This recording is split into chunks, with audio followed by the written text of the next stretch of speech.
Bu, pertanyaan saya, sebagai penerima KJP, anaknya pernah nggak lihat Ancol?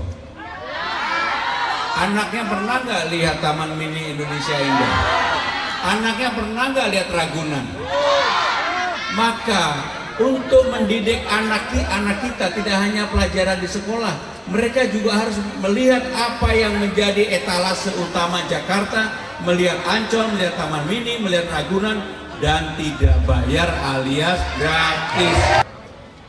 Energi saya bukan berkurang, tapi energi saya menjadi bertambah. Karena apa? Saya melihat potret yang sebenarnya kehidupan masyarakat di Jakarta, terutama, mohon maaf, orang yang belum beruntung. Saya pergi ke rumah susun Tanah Tinggi. Di rumah susun Tanah Tinggi, di sanalah inspirasi banyak saya dapatkan. Mereka yang rata-rata belum bisa menikmati hidup secara baik, air saja hanya ada pagi hari. Itu pun karena dari Jatiluhur airnya masih deras. Siang, sore, malam yang di lantai 2, 3, 4 sudah nggak ada air. Bapak-bapak sekalian, Bapak Ibu sekalian, saya sebenarnya menjadi pejabat sudah lama sekali, 25 tahun. Saya umur 34 tahun sudah menjadi sekretaris Presiden Megawati pada waktu itu. Menjadi pimpinan DPR, terpilih menjadi anggota DPR 4 kali, menjadi menteri sekretaris kabinet di era Pak Jokowi 2 periode. Dan secara jujur saya katakan, sebenarnya saya tidak mau ketika ditugaskan maju sebagai calon gubernur Jakarta. Awalnya saya merasa udahlah, jadi pejabat udah cukup 25 tahun. Dan saya mohon maaf secara terbuka, mau di rekam TV juga nggak apa-apa. Saya nggak pernah minta jabatan kepada siapapun, termasuk kepada Pak Jokowi maupun kepada Bu Mega. Termasuk menjadi calon gubernur ini saya tidak pernah melobi satu orang pun. Tapi yang namanya amanah datang, saya tidak akan menghindar dari amanah itu. Dan saya akan bekerja sekeras-kerasnya untuk mewujudkan dan meraih kemenangan bagi Bapak Ibu dan saudara-saudara sekalian. Apa yang saya lakukan? Setiap hari saya door to door keliling. Dulu ketika hari pertama saya mendaftar di KPU, orang tidak ada yang kenal saya. Kenapa? Sudah terlalu lama saya tidak pernah mau diwawancarai oleh siapapun. Karena apa? Sebagai penjaga dapurnya Presiden, sebagai orang yang bertanggung jawab, nggak boleh salah apa yang disampaikan Presiden di ruang publik, keputusan Presiden, keputusan para menteri dan sebagainya dan sebagainya. Tetapi sejak tanggal 28 Agustus baru pertama kali saya nggak pernah berhenti muncul di TV. Mungkin sekarang ini Bapak Ibu sekalian yang hobi nonton TV mulai bosan, ini Mas Pram terus, Mas Pram terus. Tetapi nggak apa-apa. Kalau saya tidak melakukan itu, orang tidak mengenal saya. Dan orang juga tidak tahu apa yang akan saya kerjakan untuk warga Jakarta ini. Maka untuk itu saya akan memulai untuk Jakarta ini bukan dari yang tinggi-tinggi, yang besar-besar. Misalnya lah memindahkan Sudirman Tamrin perkantoran ke selatan, enggak. Saya akan memulai dari kecil-kecil yang menjadi kebutuhan utama saudara-saudara sekalian. Apa yang menjadi kebutuhan utama? Misalnya sebagai contoh, hal-hal yang menjadi kebutuhan sehari-hari, KJP misalnya, Kartu Jakarta Pintar. Pasti banyak di antara saudara-saudara sekarang yang sudah tidak menerima KJP lagi. Padahal membutuhkan itu untuk anak-anaknya. Kartu Jakarta KJMU untuk mahasiswa unggul. Gak mungkin warga yang kurang mampu kemudian suatu hari kalau untuk menyekolahkan anaknya, mereka pasti butuh yang namanya kartu Jakarta mahasiswa unggul, termasuk KJP, PIP, termasuk tadi saya begitu datang ada yang menanyakan kenapa PPSU dibatasi sampai dengan 57 tahun, 56 tahun. Saudara-saudara sekalian, harus ada reform, harus ada perubahan cara melihat dan cara memandang. PPSU yang menjadi pasukan orange utama menjadi andalan Pak Ahok yang masih baik. Maka saya akan melakukan reformasi yang pertama. Syaratnya nggak perlu lagi harus SLTA, SD saja cukup. Yang penting bisa baca tulis. SD saja cukup, yang penting bisa baca tulis. Sedangkan usulan untuk usia tadi yang batasannya 56 tahun, saya akan kaji. Yang paling penting adalah orang yang masih bersemangat kerja dan sehat. Jadi ini merupakan masukan pertama kali yang saya dengar. Bahkan untuk kartu Jakarta Pintar, saya akan tanya ibu-ibu yang masih menerima, ada nggak yang masih menerima KJP? Bu, pertanyaan saya, sebagai penerima KJP, anaknya pernah nggak lihat Ancol? Anaknya pernah nggak lihat Taman Mini Indonesia Indah? Anaknya pernah nggak lihat Ragunan?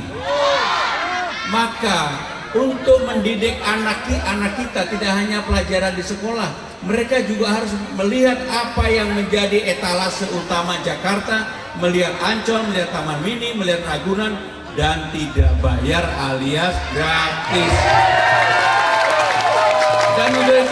Dan untuk itu yang namanya anak nggak mungkin berangkat sendiri, digratiskan juga satu pendampingnya, tapi tidak tiap hari Bu gratisnya.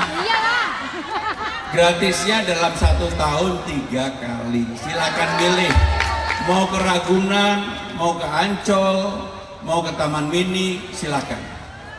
Termasuk ibu yang menjadi pendamping digratiskan. Dan saya lagi berpikir bagaimana caranya supaya warga itu tidak berangkat sendirian, tetapi bersama-sama, supaya apa, transportasinya juga dimudahkan. Bu, yang berikutnya, bagaimana dengan transportasi di Jakarta? Sekarang ini saya tanya, siapa yang naik busway gratis? Busway gratis? Jaklingko, dan sebenarnya kan ada peraturan pergubnya bahwa Jaklingko dan busway gratis untuk 15 golongan. Termasuk untuk lansia, Bu. Ibu udah lansia belum? Masih muda banget. Jadi kalau untuk busway gratis, harusnya untuk LRT dan MRT juga digratiskan untuk 15 golongan yang ada. Kenapa digratiskan? Yang pertama, supaya pendapatan ibu tidak berkurang karena harus membayar truk. Maka kalau ini digratiskan, saya yakin kemacetan pelan-pelan juga akan turun. Karena apa? Orang tidak perlu lagi dari tempat ini mau ke Sudirman Tamrin, karena digratiskan hanya busway-nya, maka mereka tetap membawa mobil atau membawa motor, sehingga dengan demikian masih aja tetap macet. Tetapi kalau ini kemudian konektivitasnya gratis, bisa naik MRT, LRT, naik busway, sehingga kemudahan dan jaminan saudara-saudara sekalian mau kemana saja ada sarana transportasinya. Maka kenapa kemudian saudara-saudara sekalian, saya kalau diberi amanah menjadi gubernur, saya akan memulai dari hal-hal kecil yang dari bawah, bukan yang kemudian sesuatu yang di awang-awang yang tidak mungkin. Maka ketika saya ditanya bagaimana dengan peninggalan-peninggalan Mas Anies, Pak Ahok yang baik-baik, menurut saya harus dilanjutkan. Contoh apapun, Kalijodo, tahu Kalijodo kan? Yang dulu haram jadah, kan dulu haram jadah. Bapak sering kesana juga. Yang dulu haram jadah, sama Pak Ahok dirubah menjadi tempat bermain anak-anak, ruang terbuka, hijau, terbuka dan bagus. Begitu berganti pemimpin ditinggalkan. Sekarang yang namanya Kalijodo menjadi remang-remang kembali. Tetapi walaupun yang haram jadahnya sudah nggak ada. Bagaimana dengan JIS, Jakarta International Stadium yang dibangun oleh Pak Anies? Sebenarnya yang JIS itu, pembebasan lahan itu dimulai tahun 1992. Tahun 2001 ketika Ibu Megawati menjadi presiden dan saya sekretaris presiden, ketika pada waktu itu kan ada krisis moneter, krismon. Kemudian tim ekonomi mengusulkan kepada Ibu untuk orang-orang yang ada di JIS, terutama di Kampung Bayam. Pada waktu itu mereka diperbolehkan untuk menjadi petani di Kampung Bayam. Sehingga dengan demikian itulah yang menjadi dasar tuntutan yang dilakukan oleh warga Kampung Bayam. Kampung Bayam itu pembebasan lahannya selesai di zaman eranya Pak Jokowi, dilanjutkan oleh Pak Ahok dan Pak Jarot. Kebetulan ada Bu Evi Jarot di sini. Ini istrinya Pak Jarot adalah sahabat saya. Era itu sudah terselesaikan.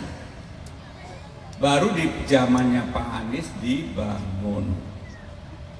Apakah sudah selesai? Belum. Apa yang belum selesai? Stadionnya selesai, tapi transportasinya nggak selesai. Sarana untuk menuju ke sana nggak selesai. Kemarin ketika main Bruno Mars, ada yang nonton nggak Bruno Mars? Nonton aku Ibu Pipi. Tahu Bruno Mars, Bu? Pernah. Wah, ibu hebat sekali tahu Bruno Pernah ke Mars. sana. Ketika Bruno Mars main, datangnya seneng, pulangnya mules karena macet dan nggak ada sarana transportasinya, yang ada ojek. Pulangnya 2 jam. Saya pernah mengalami sendiri ketika dengan Pak Jokowi, Ibu Iriana nonton, kemudian istri saya juga nonton Dewa pada waktu itu. Pulangnya 2 jam lebih, padahal ini presiden pakai pengawalan, saya juga pakai pengawalan. Sehingga dengan demikian saudara-saudara sekalian, peninggalan Mas Anies yang sudah baik ini, transportasinya juga harus dibuat. Maka kalau kemudian saya dapat amanah, saya akan fight untuk MRT yang mentok di Ancol tahun 2026. Jangan hanya ke Marina aja, ke kanan, ke JIS sampai dengan Tanjung Priok. Dan ini adalah jalur yang sangat padat sekali. Sehingga kalau orang mau pergi Tanjung Priok dari daerah selatan atau barat, ada jaminan. Sehingga dengan demikian inilah yang akan mengurangi transportasi di Jakarta. Sehingga dengan demikian Bapak Ibu saudara-saudara sekalian, saya sebenarnya banyak hal yang bisa saya sampaikan. Tetapi intinya sejak ada Undang-Undang Nomor 2 tahun 2004, Jakarta bukan lagi sebagai ibu kota negara. Apakah Jakarta kemudian akan menurun? No. Karena untuk berpindah ibu kota negara ini 5-10 tahun ke depan pun menurut saya pribadi takes time, belum cukup waktunya. Kenapa itu? Sekarang saja gedung DPR, gedung DPD, gedung MPR, bahkan tidak ada satupun kantor partai sudah dibuka di sana. Kantor-kantor kementerian lembaga, saya ini kebetulan mengikuti dari awal, belum semuanya atau bahkan belum dibangun. Sehingga yang ada baru istana, rumah tapak menteri, rumah untuk presiden yang nanti Pak Prabowo yang akan menempati. Tetapi infrastruktur dasarnya belum lengkap, sehingga butuh waktu. Saya beruntung sebelum saya maju ini sudah 2 kali menyiapkan sidang kabinet, terakhir bulan September kemarin. Maka untuk itu saudara-saudara sekalian, yang terakhir dari saya, karena saya juga jadwalnya setiap hari padat sekali, saya mohon disupport, saya mohon didukung. Tetapi nggak cukup kalau hanya Bapak Ibu saudara-saudara yang ada di ruangan ini. Harus disampaikan kepada saudara-saudaranya, tetangganya. Kenapa harus memilih pemimpin yang rasional untuk membangun Jakarta ini?